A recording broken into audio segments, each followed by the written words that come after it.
At pagkatapos nga ng 15 hours na biyahe, mahabang kalsada, mga stopover at matinding traffic, sa wakas, dumating din kami sa San Francisco, mga bandang 9:40 ng umaga.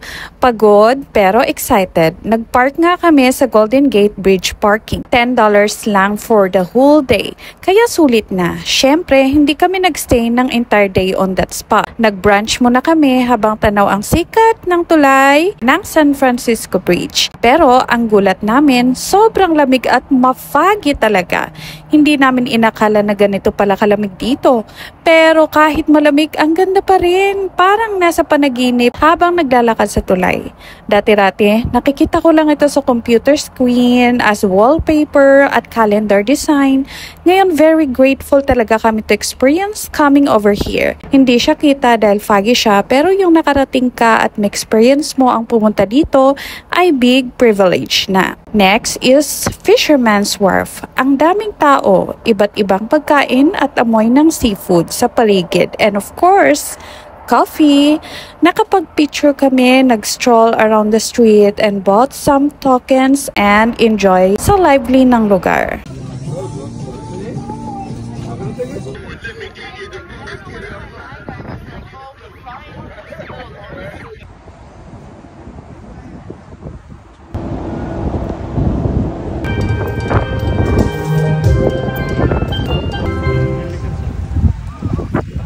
Take a look, there's no driver.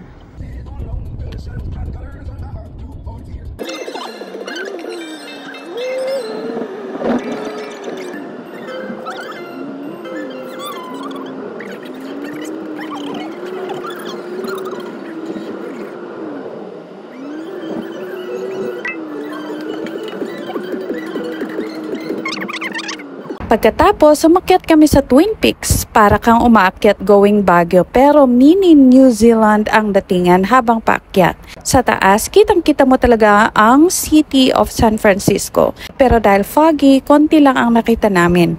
Ang lamig pa, wala kaming dalang makakapal na jacket, kaya saglitan lang kami pero sulit pa rin ang experience.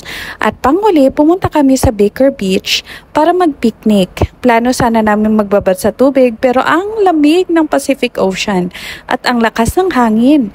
Kaya naupo na lang kami sa buhangin at nag-snack at pinanood ang mga alon habang palubog ang araw. Hindi man perfect ang panahon, may kakaibang ganda ang San Francisco. Yung fog, yung lamig at mga hindi inaasahang moments. Kaya naging unforgettable ang trip na to. Yo, yo, yo! Hey! Yaway. Lamig na.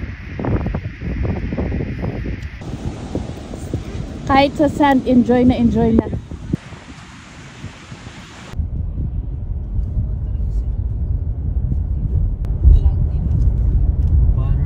Too much na siya.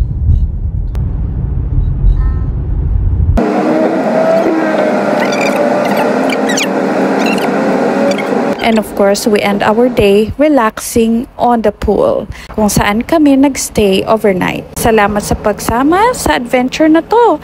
Hanggang sa susunod na episodes, stay curious, stay cozy, at huwag kalimutang magdala ng jacket.